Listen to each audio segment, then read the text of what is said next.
इसके बाद मोहतरमा ज़किया कमर सवाल कर रही हैं, दूसरा सवाल ये है कि अल्लाह ताला का कोई शरीक नहीं है, फिर अल्लाह ताला ने जो भी हमें हुक्म दिया है उसमें वो अपने आप को हम क्यों कहते हैं। दूसरा सवाल, अच्छा पहला सवाल किसी और जगह होगा, जैसे और हमने तुम्हें जोड़ पेयर्स में बनाया, बराए मेहरबानी वजाहत कर दीजिए। देखें अल्लाह ताला ने हर जगह आपको अगर हम कहा होता अपने आप को, तब एक सवाल करती हैं आप समझ आता। अल्लाह ताला ने अपने आप को मैं भी कहा है, जैसे नब्बी इबादी अन्नी अनल गफूरुर रहीम, मेरे बंदों को बता दो कि मैं बहुत मगफरत करने वाला और रहम करने वाला हूँ।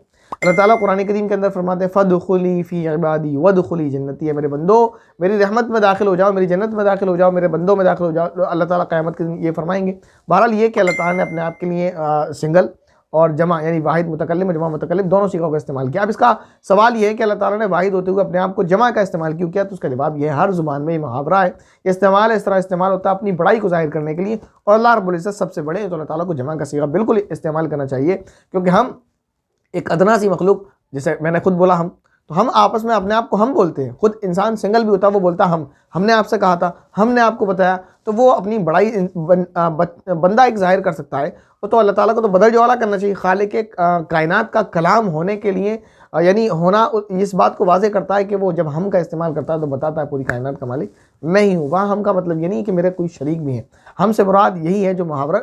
देखिए कोई भी खिताब होता है, कोई भी किसी से बातचीत होती है तो मुखातब के मुवाफिक होता है। अगर आप इंग्लिश जानते हैं मैं आपको अरबी में लेक्चर दूँ तो मुझे ही बेवकूफ़ समझा जाएगा। अगर आप अरबी जानते हो मैं आपको उर्दू में बोलूँगा, आप अरबी नहीं जानते हो तो मैं ही बेवकूफ़ समझा जाऊँगा। तो हमारे माशरे में ये चीज़ राइज है कि हम अपने आप को हम कहते हैं अपनी बड़ाई जाहिर करने के लिए। एक सिंगल बंदा भी अपने आप को हम कहता है। कोई अगर ये कहे कि मैं, ये चलता है, लेकिन माशरे में इसको अदबन भी ताज़ीमन भी जमा का सिगा इस्तेमाल किया जाता है। जैसे कोई छोटा बच्चा है, हमसे छोटा है और उम्र में भी छोटा है और सिंगल भी, हम उससे क्या कहते हैं, आप ये काम क्यों नहीं कर रहे हैं, क्या आपने ये काम कर लिया है, आप ये काम कब करेंगे, आप पढ़कर क्यों नहीं दे रहे हैं। कोई बच्चा नहीं पढ़ता, आप पढ़कर क्यों नहीं दे रहे हैं, तो दे रहे हैं, कर रहे हैं, ये जमा है, सिंगल तो नहीं है ना।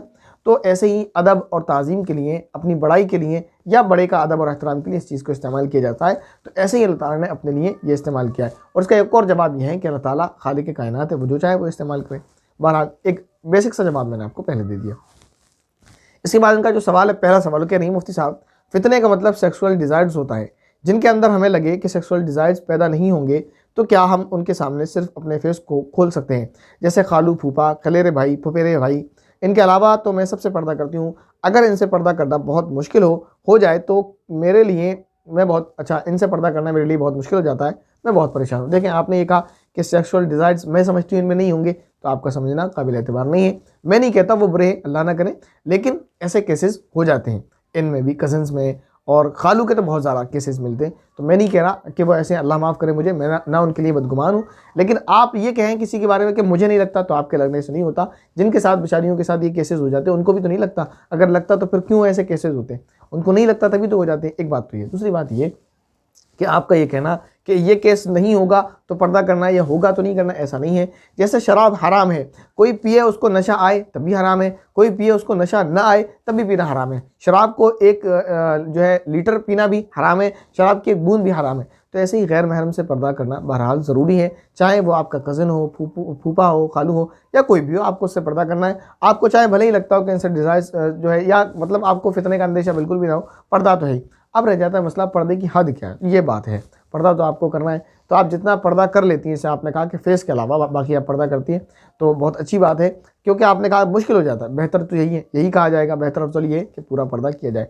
लेकिन क्योंकि जहाँ माशरे में हम लोग मिले जुले रहते हैं, जॉइंट फैमिलीज़ रहती हैं, वहाँ ये वाकई मुश्किल हो जाता है। तो गुंजाइश रखी है और उम्मीद करते हैं अल्लाह ताला से कि इस पर गुनाह नहीं होगा, क्योंकि ये एक मुश्किल काम हो जाता है। लेकिन साथ साथ ये ख्याल रखा जाए कि इसका मतलब ये नहीं है कि उनके साथ फ्री हुआ जाए या उनसे फ्री होकर बात की जाए। बहुत सारे माशरे में हमने देखा है कि वहाँ अदब, हया और तमीज़ का दायरा होता है, कि वहाँ सब लोग अपने अपने जो है दायरे में रहकर बात करते हैं। और कहीं देखा है कि बिल्कुल बहुत ज़्यादा फ्री हो जाते हैं, जहाँ फूफा जो है भतीजी से मजाक कर रहे होते हैं, खालू जो है भांजी से मजाक कर रहे होते हैं, और मजाक की कोई हद नहीं होती है, ऐसा भी सुनने को आया। फिर वहीं केसेस हो जाते हैं। तो इंसान अगर अपनी हद में रहे तो फिर केसेस नहीं होते हैं। तो आप जैसे कह रही हैं कि फेस का पर्दा करना आपके लिए भारी हो जाता है, मुश्किल हो जाता है, तो ये कहा जा सकता है कि कम से कम आप उनके सामने आने की कोशिश करें और कम से कम उनके सामने रहने की कोशिश करें। बाकी यह है कि इंशाल्लाह इस पर अल्लाह ताला की ज़ात से उम्मीद की जा सकती है कि गुनाह नहीं होगा, क्योंकि ये मुश्किल तरीन काम आप जैसे करेंगे कि आपके लिए हो रहा है, क्योंकि जॉइंट फैमिलीज़ में ऐसा ही होता है, तो इसकी गुंजाइश दी जा सकती है। इसके बाद बुशरा शेख सवाल कर रही हैं, अस्सलाम वालेकुम वरहमतुल्लाहि वबरकातुहू। वालेकुम अस्सलाम वरहमतुल्लाहि वबरकातुहू। लेकिन हाँ, मैं यही कहूँ, बेहतर यही होगा कि अगर प्रॉपर पर्दा कर लिया जाए बिल्कुल तो बेहतर है, लेकिन फिर वही बात जो आपने कही